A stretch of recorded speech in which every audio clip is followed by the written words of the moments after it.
سعد سلیمی رضی الله تعالی پیغمبر علیہ السلام ته روان دی په دې کې عمرو بن وهب د کور راووتو امام الانبیاء خوال غیر دوار جهان سردار سعد سلیمی و سرناس ایر اللہ حبیب سعد تمال ور کړه دا سعد تمال ور کړه دا دوار جهان سردار جناب رسول الله صلی الله علیه وسلم سعد فرمای سعد د واد انتظام برابر وا سعد د فرمای ایر اللہ حبیب ایر اللہ محبوبا زما خو غریب ډیر دا زما خو فقیر ډیر دا وسو طاقت می نشتا پس وعدو کم پیغمبر علیہ السلام تو فرمال عثمان ابن عفان نہ پیسے راوال کاغا کمی عبدالرحمن بن عوف نہ پیسے راوال کاغا کمی علی نہ پیسے راوال لٹولو نے پیسے راواغ سے محمد رسول اللہ دے راولے دوانو جہانو سردار پا منزبانی نمکڑی ورد فرمائی سعادہ دا نمی دم ہرشوی او پدی نمی بانے زال سودا صلب برابر آوا تاریخ دا رسخت مقرر شو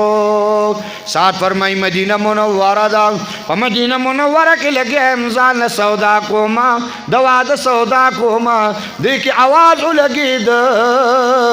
اید مدینی خلقا یا اہل السوق اید مدینی منور خلقا امام الانبیاء جناب رسول اللہ میدان کارزار تلال میدان جہاد تلال کہ محمد رسول اللہ پس سوک میدان جہاد تطلل غواری پیغمبر علیہ السلام میدان جہاد کے سعد فرمائی لکی مویل گویا سعد سوئی سعد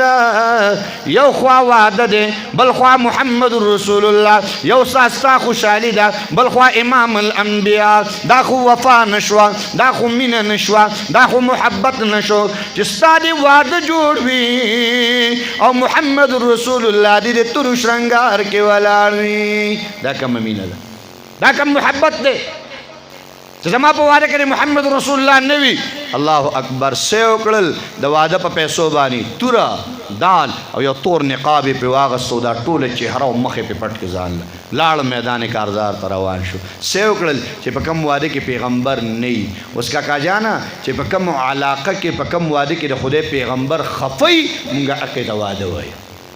چې په کوم واده کې الله خفي هغه ته مونږ واده وایو هغه ته مونږ نکاح وایو وای کنا که په دې کلي کې اوس ولې یو ډنګ ورکړی تا به د قونج او د شنکر او هغه چې کوم دی د انزرګي پورې تا به اوس دا مخلوق کتلی دا کټونه مټونه به اوس دلته نه وی دا به کیدای شي کوټې سر ته گزار کړی وی دا هلس به هم نه وی ټول مخلوق او یو ډنګ وله ورکوه د چې هغه پلار به د هلکان ټینګ کي والله که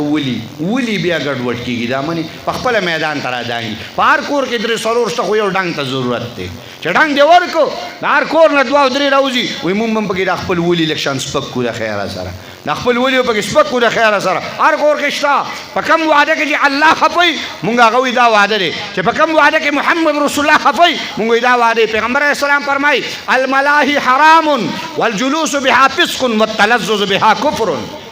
امام الانبیاء فرمائی الملاہی حرام ڈول سرنا گانا بجانا دا حرام دے پیغمبر علیہ السلام فرمائی الجلوس بها فسق ناس سڑے ورطا پاسق دے والتلذذ بها کفر تدین مزاغ سن کے پڑکے وہن کے چغی وہن کے شپیلے وہن کے والتلذذ بها کفر دا سڑے کافر دے شکر دے چلی امام ابو حنیفہ سے پا مذہب کیو دا امام ابو حنیفہ سے دا علماء رائے دا چی دا سڑے اعتقادن چی کم دے مسلمان دے و عملا لکشان گرد ورد دے خواہ عمل اعتقادن دا کافر نہ دے عقیدہ چی کم دے مسلمانانو دا و دول و سننا چی کم دے دا با مسلمان نہ ہوئی دا کافر ہوئی مسلمان با دول سننا ولی پیغمبر علیہ السلام فرمائی ذرا لے گلے اللہ دا دے دا پاریم چی دول و سننا و گانا بجانا ختم کم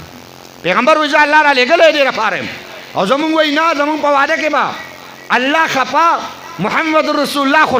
خفا اور خوشحالہ بسو کی شیطان خوشحالہ وسوائے پا ایمان بانے دے وعدے کے سمر علماء وقتی رغلی قسم دے دے کلی خیر دے دے کلی بختورتیارا دے یو عالم پا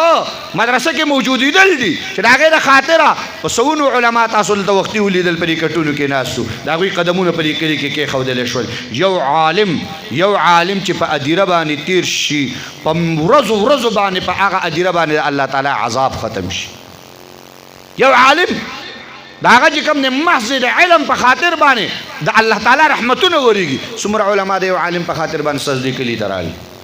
په دې کې قدمونه کېښودل دلته رالل ان شاء الله تعالی د علماو او د علماء دیوبند د بچي چې کوم ځای ته تک شوی الله هلته انقلاب راوستی حلال ته انقلاب راوستی الحمدلله. نو عرض مې دا کوم محترم عزیزانو ساجي سلیمي لاړ میدان کارزار ته میدان جهاد ته میدان جهاد ته لاړ توره ورسره په لاس محمد رسول الله ورته داسې وکتل دواړو یانو سردار ته